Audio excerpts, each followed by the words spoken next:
Praise lord, హల్లెలూయా. దేవుని నామానికి స్తోత్రాలు. మీ అందరికీ నా వందనాలు తెలియజేస్తున్నాను. ఈ దినం కొరకు దేవుడు సిద్ధపరిచినటువంటి మాటలు.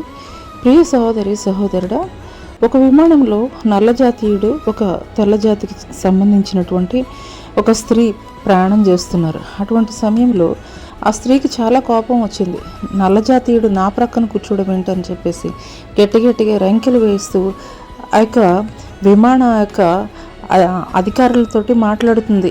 నా సీట్ అయితే కనుక మార్చండి, ఇతని పక్కన కూర్చోవడానికి నాకు ఎంత మాత్రం కూడా ఇష్టం లేదు అని అంటే, అలా కాదండి, అలా కుదరదు మార్చడం అని చెప్పేసి మరి అక్కడ ఉన్నటువంటి అధికారులు ఎంత చెప్పినప్పటికీ కూడా ఆమె అయితే కనుక వినిపించుకోవడం లేదు. అవసరమైతే నాకు ఎంత ఖర్చు పెట్టైనా కానీ నేను టికెట్ తీసుకుంటాను, మరి ఉన్నతాధికారులకి ఇచ్చేటువంటి ఆ యొక్క ప్రత్యేకమైనటువంటి సీట్లు నాకు కేటాయించండి అని ఆ యొక్క స్త్రీ అయితే కనుక ఎంతో వాదించడం జరిగింది. అటువంటి సమయంలో అక్కడ ఉన్నటువంటి ఎయిర్ హోస్టెస్ మరి పైలట్ యొక్క అనుమతితోటే మేమైతే ఇవ్వడం జరుగుతుందండి అని చెప్పినప్పుడు, వెళ్ళి త్వరగా అడుగు, నేను ఆ సీట్లు నేను కొనుక్కుంటాను అని చెప్పేసి అన్నప్పుడు పైలట్ని అయితే కనుక అడగడం జరిగింది. ఆ యొక్క ఎయిర్ హోస్టెస్ అడిగినప్పుడు ఆ పైలట్ అయితే కనుక దానికి ఓకే చెప్పడం జరిగింది. అటువంటి సమయంలో మరి ఆ ఎయిర్ హోస్టెస్ వచ్చి మరి మీ సీట్ అయితే కనుక మేము మారుస్తున్నామండి అని చెప్పేసి అన్నప్పుడు, మరి ఆ స్త్రీ అయితే కనుక తెల్లజాతికి సంతతికి సంబంధించినటువంటి ఆ స్త్రీ ఎంతగానో ఆనందించినప్పుడు ఆ యొక్క మరి ఎయిర్ హోస్టెస్ అయితే చెప్తున్నారు, ఆ సీటు చేంజ్ చేసింది మీకోసం కాదండి, ఆ యొక్క నల్ల జాతికి సంబంధించినటువంటి ఆ యొక్క వ్యక్తికి ఉన్నతాలు మరి కూర్చుండేటువంటి ఆ యొక్క సీటులో అలాట్ చేసినటువంటి ఆ సీట్లో కూర్చోవడానికి అయితే కనుక పైలట్ అనుమతించారు అని చెప్పినప్పుడు ఆ మొహం అయితే కనుక చిన్నబోయింది. హల్లెలూయా. మరి ఈ స్టోరీ ద్వారా దేవుడు మనకి నేర్పిస్తున్నటువంటి పాఠం ఏంటి అని అంటే కనుక, మరి ఎవరైతే తను తాను తగ్గించుకుంటారో వారు హెచ్చించబడతారు, ఎవరైతే తను తాను హెచ్చించుకుంటారో వారు తగ్గించబడతారు అని లేఖనము తెలియజేసినటువంటి రీతిగా ఆ యొక్క స్త్రీ అయితే కనుక ఎంతో అవమానంగా ఫీల్ అయింది. ఒక నల్ల జాతీయుడు నా పక్కన కూర్చోవడం ఏంటని మరి ఆ యొక్క విమానంలో వాళ్ళందరూ చూస్తుండగానే అతన్ని ఎంతగానో అవమానకరంగా మాట్లాడింది. కానీ ఆ యొక్క విమానాన్ని నడుపుతున్నటువంటి ఆ యొక్క పైలట్ మాత్రము ఎంతగానో కనికరము చూపించి ఆ యొక్క నల్ల జాతీయుడికి ఉన్నతులు కూర్చుండేటువంటి ఆ యొక్క సీటునైతే కనుక అలాట్ చేయడం జరిగింది. హల్లెలూయా. నీ జీవితంలో కూడాను నువ్వు తగ్గించుకోగలుగుతున్నావా అన్ని విషయాల్లో? నీ జీవితంలో మరి ఎవరైనా ఏదైనా అంటే కనుక మరి నిన్ను బట్టి, నీ యొక్క ఉద్యోగాన్ని బట్టి, నీ యొక్క చదువుని బట్టి, నీ యొక్క జ్ఞానాన్ని బట్టి నిన్ను అతిశయించుకుంటున్నావా? ఒకసారి ఆలోచన చేసుకో.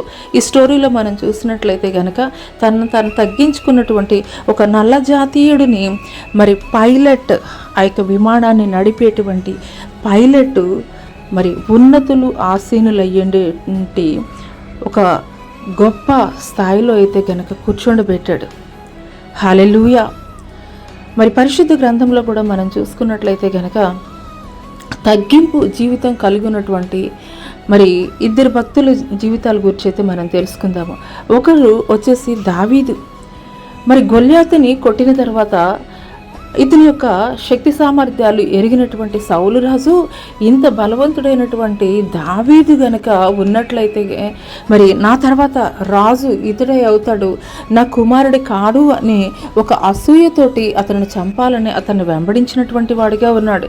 కానీ ఒకానొక తరుణంలో సౌలు రాజుని బట్టి దావీదు మాట్లాడుతున్నాడు, రాజా, ఈ చచ్చిన కుక్కన, ఈ మిన్నలిన మీరు మరి చంపాలని నా వెంట పడుతుంది అని చెప్పేసి తన్ను తాను తగ్గించుకున్నటువంటి వాడిగా ఉన్నాడు. కాబట్టి సౌలు రాజుని దేవుడు పక్కన పెట్టి దావీదుని రాజుగా సింహాసనం మీద కూర్చుండబెట్టాడు.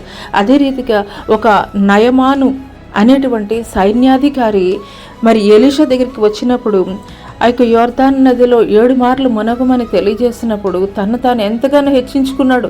నేను ఒక సైన్యాధికారిని, సిరియా రాజు యొద్ద ఉండేటువంటి ఒక సైన్యాధికారిని నన్ను మరి ఆ యొక్క ఎలీషా ప్రవక్త వచ్చి చేతులుంచి ప్రార్థన చేయకుండాను యోర్దాను నదిలో మునగమంటాడా అని చెప్పేసి ఎంతగానో అతిశయించినటువంటి వాడిగా ఉన్నాడు. కానీ ప్రక్కన ఉన్నటువంటి వ్యక్తి తెలియజేస్తున్నాడు, అయ్యా ఈ కుష్టు వ్యాధితోటి మరి ఆ యొక్క దైవ సేవకుడు చెప్పినటువంటి రీతిగా మీరు ఈ యొక్క యోర్దాను నదిలో మునగకపోయి ఉంటే గనక మరలా ఆ కుష్టు వ్యాధితోటే మరి మన యొక్క రాజ్యానికి వెళ్ళవలసి ఉంటుంది. కొంచెం మనం తగ్గించుకుంటే ఏమవుతుంది అన్నప్పుడు అప్పుడు తను తాను తగ్గించుకుని 7 మార్లు యోర్దాను నదిలో మునిగినప్పుడు మరి తన యొక్క దేహము పసిపిల్లవని దేహముగా మార్చబడింది. హల్లెలూయా, హల్లెలూయా. మరి పరిశుద్ధ గ్రంథంలో మనం చూసుకున్నటువంటి ఈ యొక్క ఇద్దరు వ్యక్తులు కూడా తనను తాను తగ్గించుకొనడం ద్వారా ఒక వ్యక్తి రాజుగా ఉన్నత స్థానంలో నిలబెట్టబడ్డాడు.